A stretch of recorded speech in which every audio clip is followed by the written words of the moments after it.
Okay, now dude, once a year we make a video about the Leafs playing the Sharks, and every year we do the same stupid shark joke. I mean, I wouldn't call it stupid. Like we always pretend to have the Jaws music, or we have a silly prop. Yeah, but really, what's wrong with silly props? So if you have any of that planned, just don't do it. Fine. Oh, you're no fun.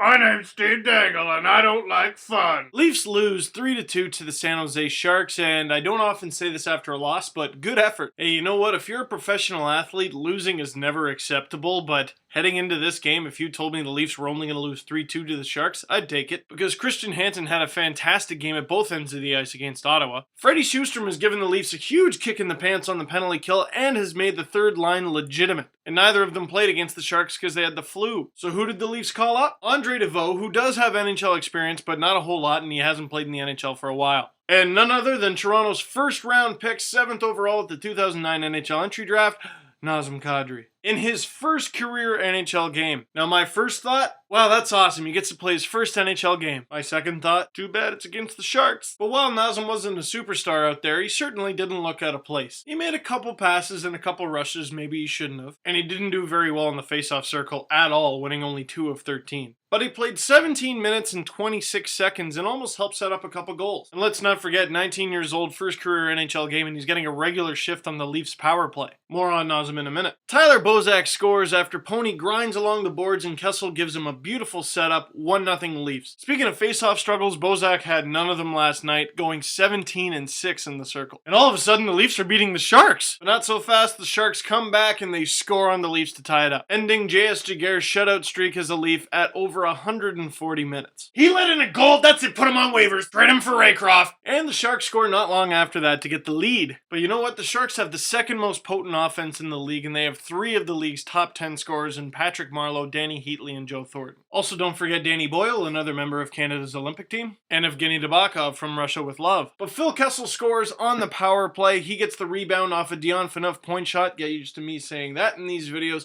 The Leafs tie it up 2-2. Get a load of this. Phil Kessel has 10 points in his last 5 games. 3 straight games where he's had 2 points or more. Out of his last 15 games, Kessel has points in 13 of them. And over that 15-game span, he has 19 points. I know, right? What a stiff. Waivers. Just throwing it out there, I could be wrong, but if this is what he looks like recovering from shoulder surgery with no training camp, I can't wait to see what he looks like next year. And just as it was starting to look like the Leafs were going to take the league's second best team into overtime, Ryan Close scores. The Leafs weren't able to get that one back and they lose 3-2. Some questions for you. 3 players have been called up since the last time the Leafs played. Stallberg, DeVoe, and Kadri. What did you think of all 3 of those guys? And even though they're a pretty modest 2-2 since the trades last week, the Leafs look much better to me. Why do you think that is? Because while Dion Phaneuf is great, the Leafs gave up a lot of offense to get him. Theory, Matt Stajan, Nicholas Hagman, they've had pretty good years. But as good as their stats are, you look at some of the other guys in the NHL and you go, I can replace that. How many guys like Jamal Mayers are in the league? And Ian White, I gotta admit, it kind of sucked giving him up. But the Dion Phaneufs of this league are few and far between. And you should always go for quality over quantity, and that's what the Leafs did in that trade. Speaking of trade, I want to know what you guys thought of Vesa Toskala's little sort of parting shots at Toronto. Basically, he's been held up at the border because he still needs a U.S. work visa,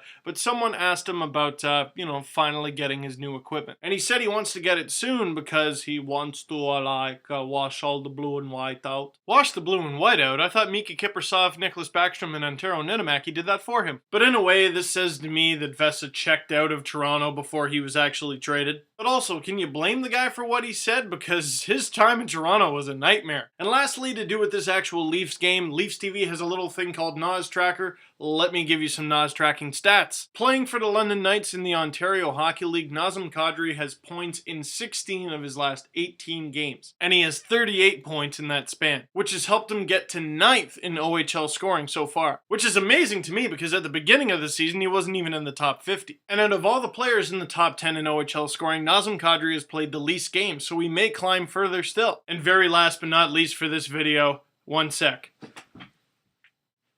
This will be my last video before I go to the Olympics. OM goodness. Yes, I know the Leafs still have one more game before the Olympic break, and I'll still be doing a video for it. I'll just be in Vancouver. I got a little something for you guys before I leave. Link over here, but you have to be signed into Facebook.